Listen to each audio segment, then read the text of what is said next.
Selamat datang di channel YouTube Sentra Kompetensi, channel yang membahas informasi atau perkembangan seputar pendidikan dan pembelajaran. Kesempatan ini kita akan membahas tentang pembelajaran berbasis HOTS dalam kurikulum Merdeka. Karena selama ini kita cenderung melakukan penilaian HOTS, tapi kita tidak memperhatikan apakah pembelajaran HOTS itu sudah kita laksanakan, baru ditagih dengan penilaian HOTS. Untuk itu, pertanyaan pemantiknya adalah, apa itu pembelajaran HOTS? Mari kita ikuti penjelasan berikut, Bapak dan Ibu. Sebelum kita masuk kepada konsep pembelajaran HOTS dan bagaimana kita harus melakukan pembelajaran HOTS di dalam kurikulum Merdeka, mari kita coba dulu mengingat kembali kecakapan hidup abad 21. Generasi kita, anak-anak kita, siswa kita giring bagaimana mereka memiliki 3 karakter yang menjadi ciri kecakapan hidup di abad 21, yaitu memiliki karakter kuat, kemudian memiliki kompetensi, dan memiliki kemampuan literasi yang baik. Nah, apa yang dimaksud dengan karakter? Karakter di sini, menurut filosofi pendidikan karakter oleh Ki Hajar Dewantara, seseorang yang memiliki karakter kuat itu didasari oleh atau timbul dari kemampuannya tentang olah hati, olah pikir, olah karsa, olahraga, yang bisa mencerminkan sikap atau perilaku atau karakter religius, jujur, toleransi, disiplin, kerja keras, kreatif, mandiri, demokratis, rasa ingin tahu, kemudian semangat kebangsaan, cinta tanah air, menghargai prestasi, bersahabat komunikatif, cinta damai, gemar membaca, peduli lingkungan, peduli sosial, tanggung jawab, dan lain-lain. Inilah nilai-nilai karakter yang kita tuju, yang disarikan kalau di dalam kurikulum Merdeka, yang dikemas dalam bentuk 6 dimensi profil pelajar Pancasila. Yang pertama adalah beriman, bertakwa kepada Tuhan Yang Maha Esa, dan berakhlak mulia, yang dijabarkan ke dalam bentuk elemen dan subelemen. Kemudian berkebinekaan global, kemampuan bergotong royong, kemudian mandiri, bernalar kritis, dan kreatif. Inilah karakter yang kita harapkan sehingga peserta didik kita nantinya mampu beradaptasi atau cakap hidup di abad 21. Memiliki karakter tidak cukup, tetapi mereka juga harus memiliki kompetensi yang kita sebut dengan kompetensi 4C, di mana yang pertama adalah berpikir kritis yang kita sebut critical thinking, kemudian kolaboratif atau kolaborasi bekerja sama, communication atau mampu berkomunikasi, baik lisan maupun tulisan, kemudian memiliki kreativitas dan inovatif. Nah, inilah yang biasa disebut dengan keterampilan 4C. Nah, di samping kompetensi dan karakter, maka kecakapan hidup di abad 21 juga ditandai oleh kemampuan literasi. Literasi yang saat ini masih kita perkuat yang berkaitan dengan baca, literasi baca dan tulis, dan juga numerasi. Sedikit sudah mulai masuk ke sains dan juga digital. Nah, literasi ini ada 6, mulai dari baca tulis, kemudian numerasi, sains, digital, dan ada literasi finansial, dan budaya, dan kewarganegaraan. Nah, 3 kemampuan ini ketika dimiliki para siswa kita nantinya, mereka akan tangguh dan cakap hidup dan mampu beradaptasi di abad 21 ini. Nah, untuk itu, bagaimana supaya itu dapat diimplementasikan melalui pembelajaran HOTS? Mari kita lihat pengertian pembelajaran HOTS. Pembelajaran HOTS secara definisi diartikan pembelajaran yang dirancang untuk mengembangkan kemampuan siswa agar memiliki keterampilan berpikir tingkat tinggi atau higher order thinking skill yang kita singkat dengan HOTS. Jadi yang penting diperhatikan, skillnya ini ada keterampilan bukan sampai di higher order thinking atau HOT. Nah, Kalau ini hanya berpikirnya tingkat tinggi tetapi belum memiliki keterampilan. Kemudian kemampuan HOTS adalah kemampuan seseorang untuk menghasilkan pengetahuan baru melalui kemampuan menyelesaikan masalah, kemampuan mempelajari sesuatu yang baru berdasarkan hasil belajar yang dimilikinya atau biasa disebut transfer of learning, kemudian berpikir creative thinking, dan juga kreatif memiliki creativity. Nah, ini dari segi konsep. Kemudian bagaimana kita melaksanakan proses pembelajaran di kelas supaya keterampilan 4C ini atau HOTS ini bisa dimiliki oleh peserta didik kita. Pertama, harus kita ingat lagi, pembelajaran HOTS itu harus membawa atau kita ikutkan atau kita kondisikan peserta didik belajar konstektual dan harus mengusung kebaruan. Ini masih kaitan konsep daripada HOTS. Maksudnya adalah pembelajaran itu digiring atau dikondisikan para siswa itu dapat menstimulasi siswa atau proses pembelajaran yang dilakukan dapat menstimulasi siswa berpikir tentang sebuah kasus. Misalnya, tugas siswa dalam menjawab pertanyaan tentang cerita yang ditunjukkan bukan untuk mengingat isi cerita, tetapi pertanyaan yang merangsang atau menstimulasi siswa untuk berpikir tentang cerita tersebut. Nah, ini maksudnya dapat menstimulasi. Kemudian menuntut siswa untuk mampu memecahkan masalah konstektual dengan memberikan alasan yang jelas, target yang akan dicapai, serta mampu menunjukkan bukti pendukung. Jadi dia otentik. Kemudian yang ketiga, mengembangkan kreativitas dan inovasi. Dan keempat, menyiapkan siswa menghadapi perubahan yang sangat dinamis. Dan yang kelima, melatih siswa untuk menginterpretasi pemecahan masalah konstektual sesuai dengan pemahaman siswa berdasarkan hasil analisis yang dilakukan. Jadi dapat kita lihat ciri pembelajaran HOTS itu adalah konstektual dan mengusung kebaruan. Sekarang kita perhatikan pembelajaran HOTS. Kita mengharapkan siswa memiliki pertama kemampuan menganalisis, kemudian yang kedua kemampuan mengevaluasi, kemampuan mencipta. Kalau ini dikaitkan dengan taksonomi Bloom, revisi Anderson, maka ini C4, C5, dan C6. Artinya, HOTS itu bisa dimiliki oleh peserta didik ketika seorang guru mampu meningkatkan kemampuan mulai C4 sampai C6. Kemudian, berikutnya di kemampuan penalaran dan logika, dan kemampuan memecahkan masalah, serta kemampuan kreativitas dan berpikir kreatif. Mari kita bahas satu persatu bagaimana yang dimaksud kemampuan menganalisis dan seperti apa guru melakukan proses pembelajaran agar peserta didik mampu melakukan analisis dan juga nanti sampai berpikir kreatif.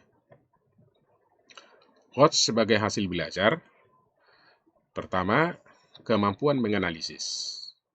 Kita ketahui dulu kemampuan yang dimaksud menganalisis ini adalah kemampuan mencari informasi, kemampuan menguraikan informasi tersebut menjadi bagian-bagian yang lebih rinci, kemampuan menggali keterkaitan antar bagian tersebut, kemudian menyajikan jawaban, mengolah bagian-bagian tersebut dengan cara yang logis berdasarkan pemikiran tertentu. Inilah kemampuan menganalisis. Oleh karena itu, supaya ini dimiliki secara bertahap oleh peserta didik, maka guru perlu atau pembelajaran perlu dilakukan. Pertama, memberikan stimulus seperti pernyataan, masalah, kebijakan, penelitian, percobaan, dan hasilnya. Kemudian, guru menanyakan inti bacaan, menanyakan wacana, teks stimulus. Nah, ini bisa dilakukan seperti ini. Jadi ada hal-hal yang ditunjukkan di awalnya, kemudian siswa diberi kesempatan untuk mengamati dan juga untuk menjawab pertanyaan daripada guru.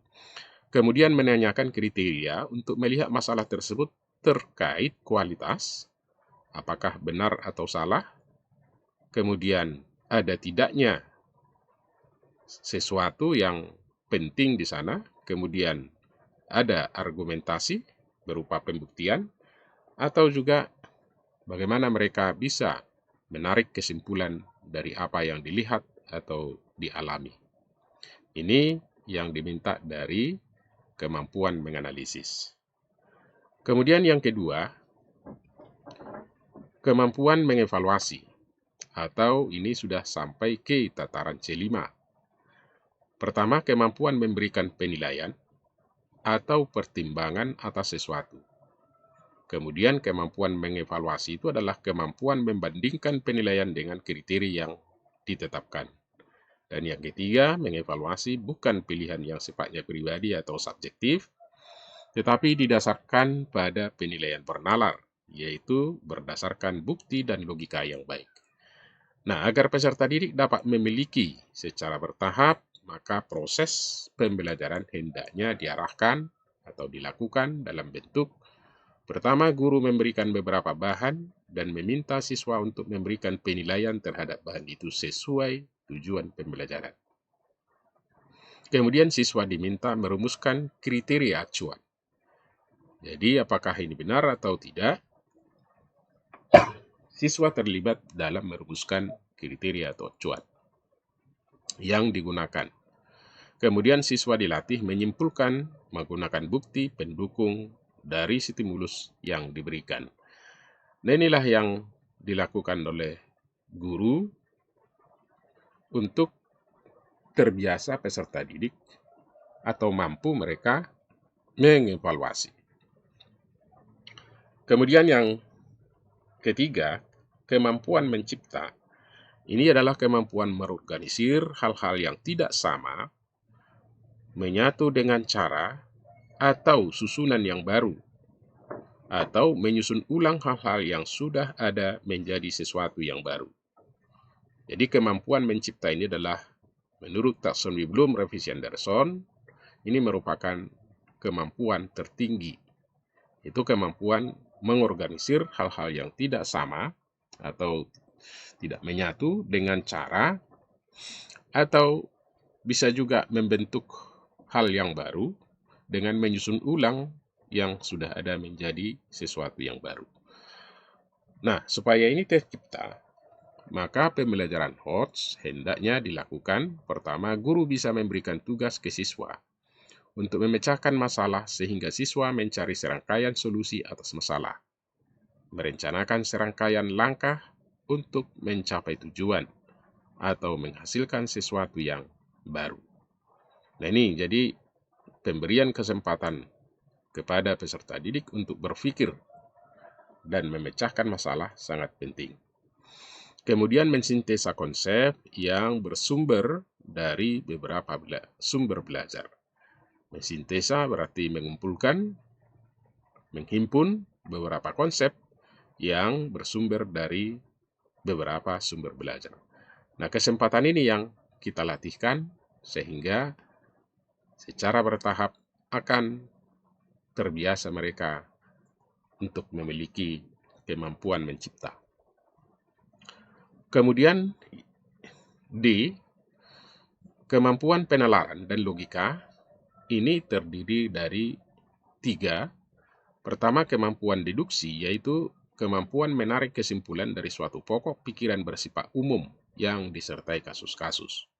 Induksi, ini kebalikannya, menilai kesimpulan berdasarkan data-data, kasus-kasus, contoh-contoh khusus, dan bagian-bagian informasi untuk menarik kesimpulan atau menarik suatu pokok pikiran.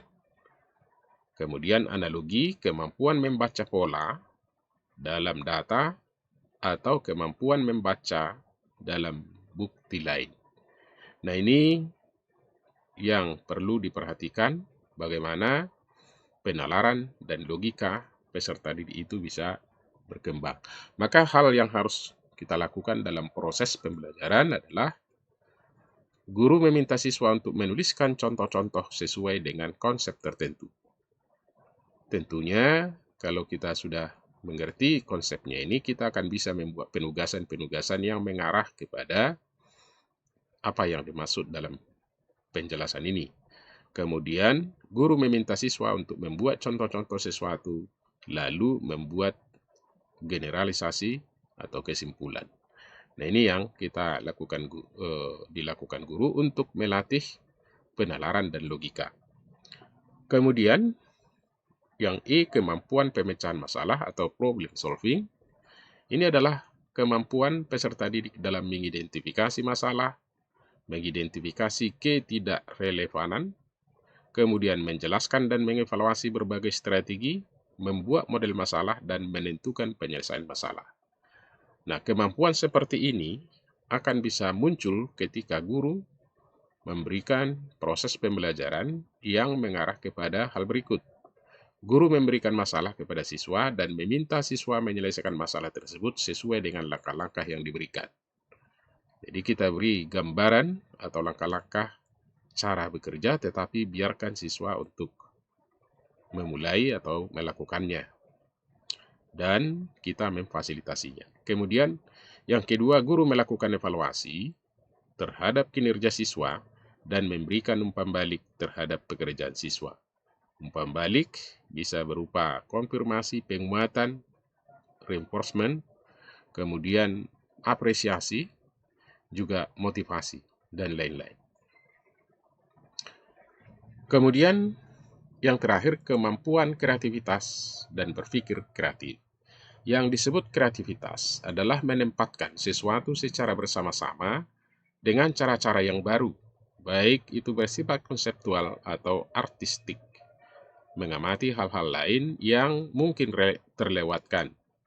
Kemudian membangun sesuatu yang baru, menggunakan citra yang tidak biasa atau konvensional untuk membuat hal menjadi menarik dan sejenisnya. Itu yang disebut dengan kreativitas. Jadi bisa juga membuat hal-hal yang sudah ada tetapi ke dalam bentuk lain atau pola lain.